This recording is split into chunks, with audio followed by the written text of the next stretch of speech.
All right, let's go ahead and get right into it. Taking a look at Blue Gospel. First, I want to talk about the time signature, which is found in the top left at the very, very beginning of the piece. It kind of looks like a fraction. And the number that's super important right now is the top number, and that is a 3. That tells us that there's going to be 3 beats in every measure. And so when we do this, your left-hand one is going to be on D, located directly above middle C. So we find middle C. That thumb is just going to be directly above that on D. That's your left hand. And your right hand 3 is going to be on a line note. Every good boy is going to be 3 on B for boy. And so this is our 5-finger position here for Blue Gospel. And this is kind of a neat tune. We are kind of having a conversation between the hands, but also the left hand is playing some small chords to support the right hand melody. And so we're going to start out. All of those are skips. So we're going to go D, B, G, 2, 3. And then here we're going to play hands together. Notice that left hand is playing 2-note chords. We're playing a B and a D at the same time with a 1 and 3, and that's going to be short, so it's going to sound like this. And then what happens in measure 3 is that we're going to bring your left hand thumb up a step. Keep everything else exactly where it is. We're just moving the left hand thumb right now from a D up a step to E, and we're playing C and E with a 1 and a 2. And so let's go back and let's try that again. So going from the second measure to this chord D and B with a 1 and 3, sliding the thumb up a step, playing 1 and 2. And so this tune has a lot of that type of motion, and then bring it up again. And then in the very next measure, we bring that thumb right back down. So we're only just kind of moving that thumb up, thumb down, keeping everything else exactly where things are. And something else I wanted to talk about, we had talked about the time signature at the beginning of this song. And it's 3 beats per measure. And you're probably thinking, well, Brock, there is 2 beats in the very first measure. And this is a good example of pickup measures. Pickups are when the melody starts before the first measure. And so sometimes sometimes it starts 1 beat ahead of the first measure. Sometimes it starts 2 beats ahead of the first measure. And so this is an example of it starting 2 beats before the first measure. And so when you count this out, or when you play with the play along track, it'll give you 1, 2, 3, 1, 2, 3, 1. So it's almost like that first beat doesn't exist. And so that is kind of the deal with pickups, is that it starts kind of a little bit before the real beat 1 of the song. And so you can count to yourself, give yourself 1 bar of 3, and then a rest. I like to breathe on the rest to kind of get me in that mindset. So let's try that together, just practicing playing those pickup notes. 1, 2, 3, 2, 3, 1. And then we're in. Good. So that is pickup measures in a nutshell. We've talked about the left hand on this. Let's go a little bit further. Let me play that for you.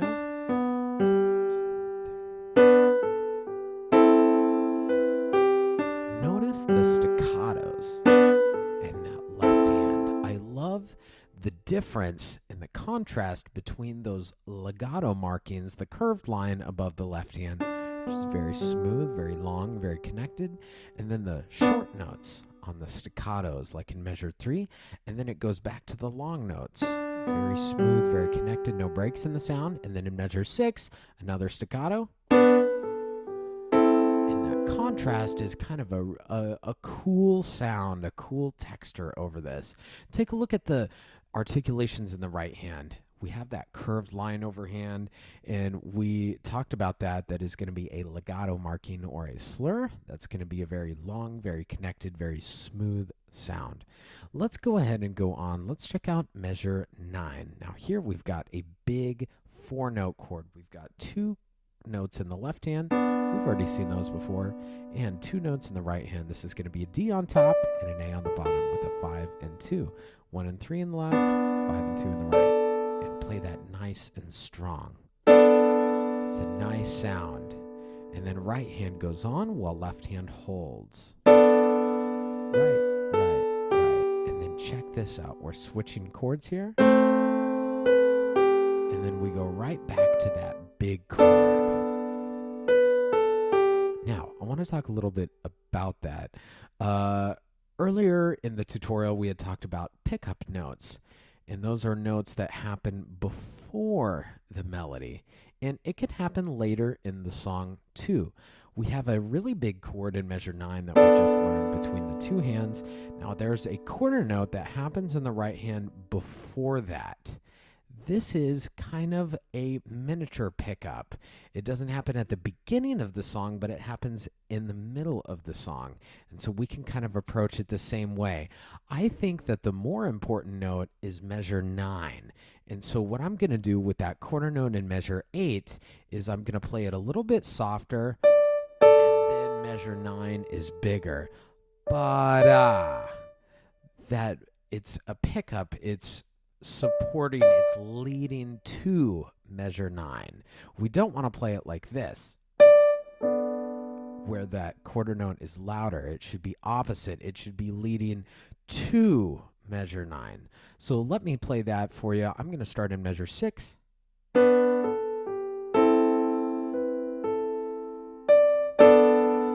you could hear that soft, loud.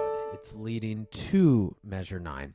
And why I bring that up, it seems like a small thing, but it does crop up a lot in this song. It also happens in measure 12, where we play that big chord one more time, and it's actually the exact same quarter note there in that right hand. Soft, loud, it leads to that. Good. And then in measure 15, we're kind of switching off with this grouping of 3. A, B, C, B, C, D. And then take a look at this. This is kind of the start of the song again in measure 17. Now take a look. That right hand should look very, very familiar in measure 18.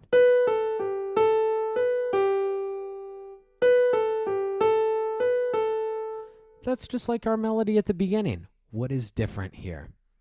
What I added is kind of a counter melody, or you could call it counterpoint, which is another melody happening at the same time.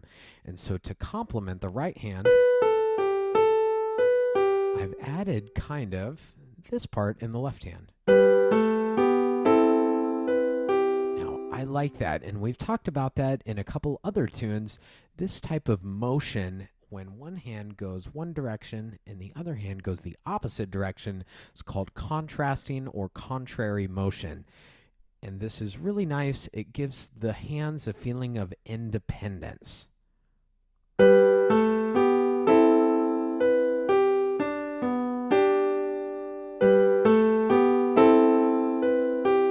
And so that's really nice. I like that a lot about this piece. And if you notice, that chord that we go to, that left hand is kind of leading to that. This chord, where we're just putting that thumb over, is the same chord that we've seen earlier in the piece. It's in measure 7, it's in measure 3. We've seen that a lot, but now it just has kind of a lead into it. Something else that I want to talk about is I wrote a lot of dynamics in this, but feel free to add your own. I'm interested in hearing your interpretation of Blue Gospel. Generally, what I tell my students is to follow the shape of the line or the shape of the melody. If the melody is going up, then we're going to naturally crescendo through there. Even if it's not written, it's a good habit to get into. If our melody line is going up, going higher in pitch, we're going to naturally get louder. And the same is true for the opposite. If the melody is going down in this direction, then we're going to get softer or a diminuendo there. And so with that left hand, we have an ascending melody. We can take a crescendo there. We can add that into our phrase, and it makes it much more interesting to listen to than just right. It makes it live a little bit more. It makes it come off the page more. That's what we're doing at the end of the day here. We're making music. We're making interesting sounds that people enjoy listening to. Same thing right here in 23. That's kind of a fun spot. This is another example of kind of a pickup or a lead into an additional phrase. In 25, we have those same big chords that we saw in measure 9, but this time the left hand has a lead into it, and we have D, C chord, D, C chord, not D, C gap chord. It should lead right in, creating a very seamless texture, just flows right into it. This is all the same. We've seen this before. Now, right here in 31, we bring back the groupings of 3 with the hands kind of having a conversation there, but it's on different notes. Check out that. Get louder here. Now, check out in 36. Your left hand has to move. This is the only time that we really change hand positions in this piece.